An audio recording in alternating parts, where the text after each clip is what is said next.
하나님은 말씀을 통해서 우리에게 은혜를 주십니다. 하나님께서 말씀을 통해서 우리에게 어떤 은혜를 주십니까? 첫째로 우리를 살게 합니다. 50절 같이 읽읍시다. 시작. 이 말씀은 나의 고난 중에 위로라. 주의 말씀이 나를 살리셨기 때문입니다. 아멘. 주의 말씀이 저를 살리셨다고 시인은 말합니다. 돌려 말하면 주의 말씀이 아니었다면 저는 아마 고난 중에서 벌써 죽었을 것입니다. 그 절망의 언덕을 넘지 못하고 극단적인 선택, 다시 말하면 자살을 했을 것입니다. 그런 의미가 있습니다. 제가 오전에 감기 혹은 몸의 연약함 때문에 주의 말씀을 의지했는데 그 말씀이 저를 살렸다, 이런 짧은 간증을 했는데 육신의 병뿐만 아니라 마음의 어두움도 많이 치유해 주셨습니다. 개척 초기에 저도 사람들하고 할 수만 있으면 오랫동안 천국 갈 때까지, 주님 앞에 설 때까지 좋은 교제를 나누고 좋은 관계를 맺고 가고 싶은데 그게 사람의 마음의 뜻대로 안 되고 나는 원해도 자기들이 안 원하는 그런 때가 있기 때문에 참 힘든 때가 있었습니다. 그런데 그것만 보면 참 힘들 것인데 요셉의 마음을 헤아리게 되기도 하고 또 성경에 나오는 구석구석 사람들, 말씀, 인물 이런 것에 관심을 가지게 되었습니다. 근데 창세기 50장에 요셉이 형들을 위로하는 그런 말씀을 보게 되었습니다. 당신들은 나를 헤아려 했으나 하나님은 그것을 선으로 바꾸사 만민의 생명을 구원하는 자로 세우셨습니다. 그런 고백이 나오죠.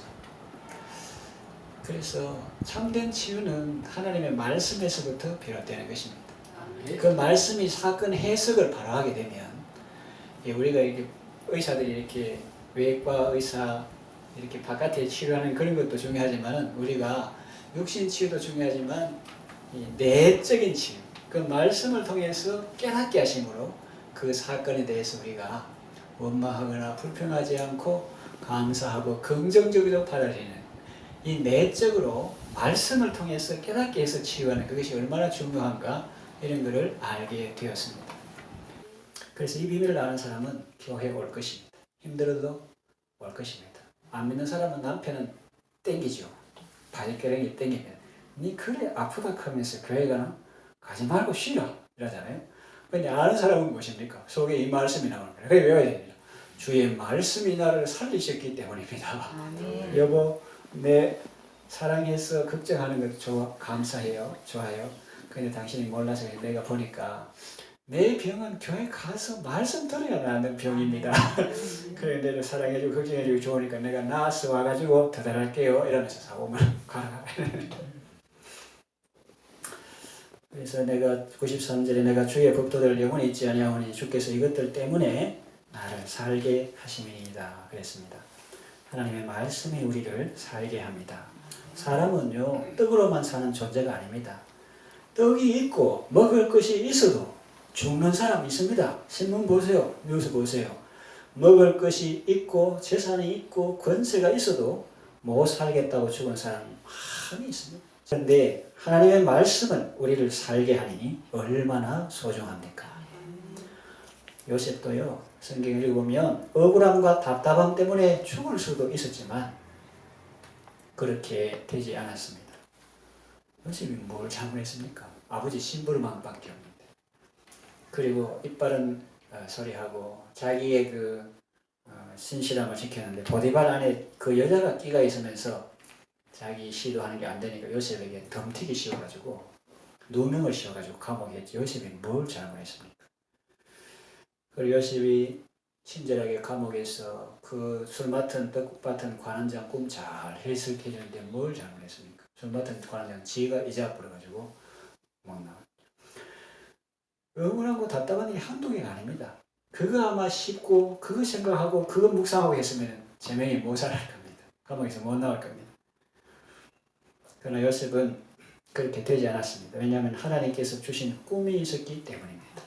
요즘 말로 하면 그때는 기록된 성경이 없었기 때문에 요즘 말로 하면은 그 꿈은 자기에게 주신 하나님의 말씀입니다. 그 하나님의 말씀이 요셉을 살린 것이죠. 또 사무엘상에 보면 한나라는 여인은 우울증이나 화병 때문에 죽을 뻔했습니다. 둘째 부인 처음으로 들어온 버니나라는 사람이 얼굴도 안 예쁘면서 아이 많이 낳았다고 자꾸 약을 올리고 또 무슨 죄 있는 여자 취급하고, 영어 성경에 보면은 약을 올리는데 그냥 올리는 게 아니라 이 사람이 눈물 흘릴 때까지 울 때까지 계속 약을 올리는 거예요. 그래서 우울증이나 화병 때문에 죽을 뻔했는데, 그런데 하나님의 말씀을 듣고 제사장을 통해서 들려주시는 하나님의 말씀을 듣고 살아나게 되었습니다. 평안함과 담대함을 얻었습니다. 다윗도 마찬가지입니다. 그는 죽을 뻔한 상황 가운데 여러 번 처했지만 시편 읽어보세요. 그때마다 주의 말씀이 그를 살게 했습니다. 혹시 지금 위경에 빠져 어려움 당하는 성도 있습니까? 주께서 말씀을 보내사 위경에서 건져 주십니다. 하나님이 말씀으로 우리를 살려주십니다. 어떤 어려움 가운데 있더라도 말씀으로 살아가는 여러분 다 되시기를 바랍니다. 두 번째, 하나님은 말씀을 통해서 우리에게 어떤 은혜를 주십니까? 우리를 즐겁게 합니다. 54절 같이 읽읍시다. 시작.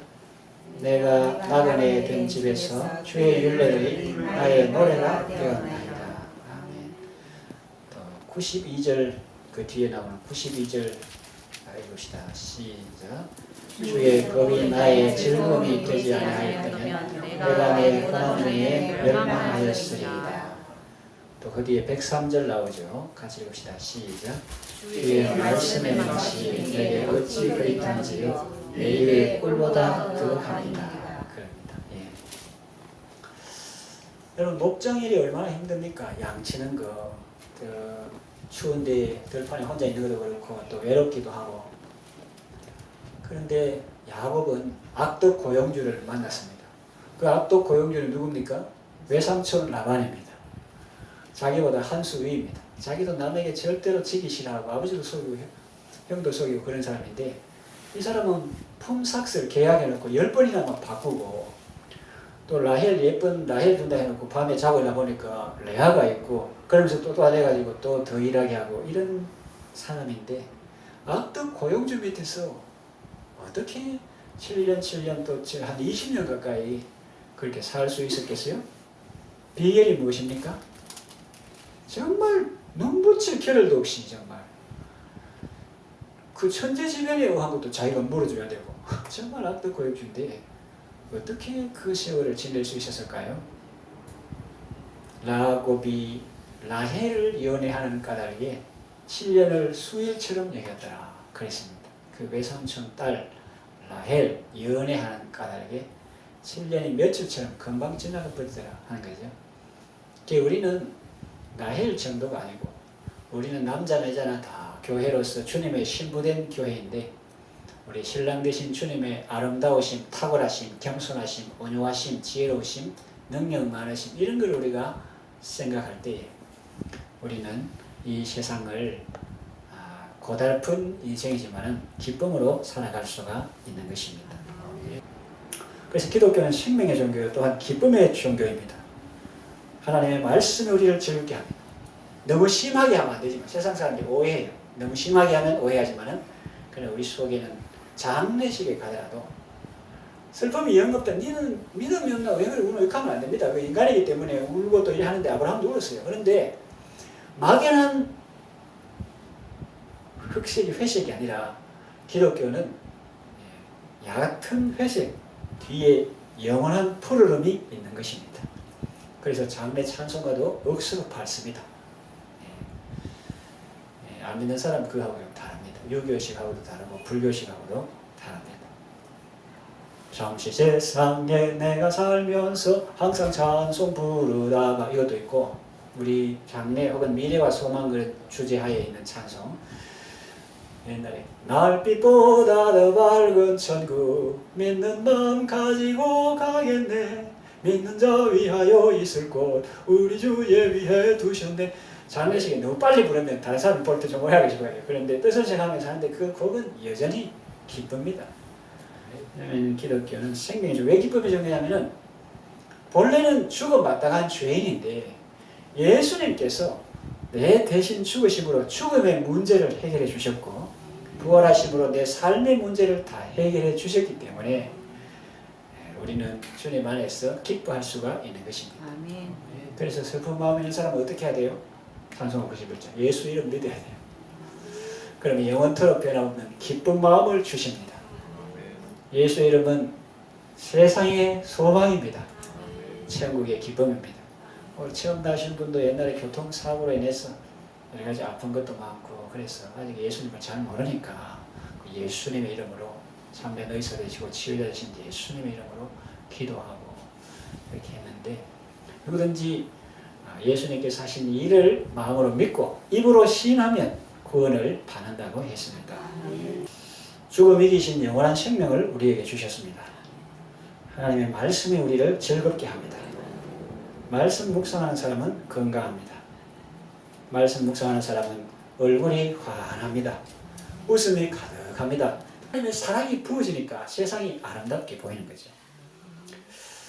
주의 우리 찬송 불렀잖아요. 주의 말씀 받은 그날 참 기쁘고 복되도다. 말씀이 있는 곳에 어둠이 물러갑니다. 말씀이 있는 곳에 우울증이 떠나갑니다. 우리가 주의 말씀을 깊이 묵상하고 하나님의 사랑이 우리의 심령에 부어지면 의사나 메디컬 머신 그런 의학 기계에 나타나지 않는 그런 것도 하나님은 깊숙이 우리를 만지시고 치료해 주십니다. 우울증이 떠나갑니다. 암세포도 다 죽습니다. 늘 깨어서 기도하고 늘 기쁘게 살아가는 여러분 되시기를 바랍니다. 세 번째, 말씀을 통해서 어떤 은혜를 주십니까? 우리를 이기게 합니다. 우리가요 신앙생활이 기쁘고 즐거운 것도 좋지요. 그러나 중요한 것은 영적 전투에서 이기는 것입니다. 사랑이 필요합니다. 치유가 필요합니다. 그래서 우리가 개척할 때 기쁘고 즐거운 거 이거 많이 누리시고 주의 말씀에 고난 중에 나를 살리시고 위로하시고 즐겁게 되게 이것도 좋은데 궁극적으로는 영적 전투에서 이기는 것입니다. 그 하나님의 말씀이 우리를 이기게 하는 거예요. 날마다의 삶 속에서 승리하는 것입니다. 98절 읽어볼까요? 98절 시작. 주의 계명들이 항상 나와 함께하므로 그것들이 나를 원수보다 지혜롭게 하나이다. 원수, 사탄, 블레셋 뭐 이것도 있지만 사탄 마귀. 다윗은 전쟁 때마다 하나님께 여쭙고 하나님께 받은 말씀대로 행동했습니다. 그는 군대 장관일 때나 왕일 때도 싸움에서 항상 승리했습니다. 왜? 하나님의 지혜로 싸웠기 때문입니다. 예루살렘 성을 점령할 때도 그랬습니다. 적들은 그 성이 난공불락의 요새이기 때문에 장애인들만 나와도 이 성이 워낙 난공불락의 요새이기 때문에 젊은 군사 없고 우리가 장애인들만 나와 있어도 능히 성을 지킬 수 있다. 호언장담했습니다. 일반적으로 생각하면 그렇지. 그런데 다윗은 뭐 했습니까? 하나님께 기도했습니다. 하나님이 지혜를 주셨습니다. 가만히 생각해 보니까 하나님이 지혜를 주시는데 아무리 높은 성벽 위에 있는 사람도 뭐 먹고 삽니까? 뭐 먹고 살아요? 물 먹고 살잖아요. 그러니까 수고가 있는 거예요. 물구멍이. 그래가지고 그 영화 같은 사람 보면 이래 고리 같은 거 만들고 물로 이래 탁 가가지고 고리를 위에 탁 끌어가지고 말을 하면 마을 공동물 같은데 그 숲으로 올라가서 그 성을 점령하고 빼앗아서 다윗성 시온 산성이라 이렇게 했다는 것이 나옵니다. 그건 하나의 예고요. 말씀대로 살면 원수보다 지혜롭고 뱀보다 지혜롭고 사탄보다 지혜로워서 영적 전투에서 언제나 승리합니다. 여러분들도 하나님 주신 말씀으로 지혜롭게 행해서 학교에서나 일터에서나 어디서든지 승리하시고 많은 열매를 맺으시기 바랍니다. 이제 말씀을 마치겠습니다. 하나님 말씀은 하나님께서 우리에게 주신 귀한 선물입니다. 이 말씀이 성도를 살게 하고 즐겁게 하고 지혜롭게 합니다. 말씀의 은혜가 여러분의 삶에 가득하기를 바랍니다.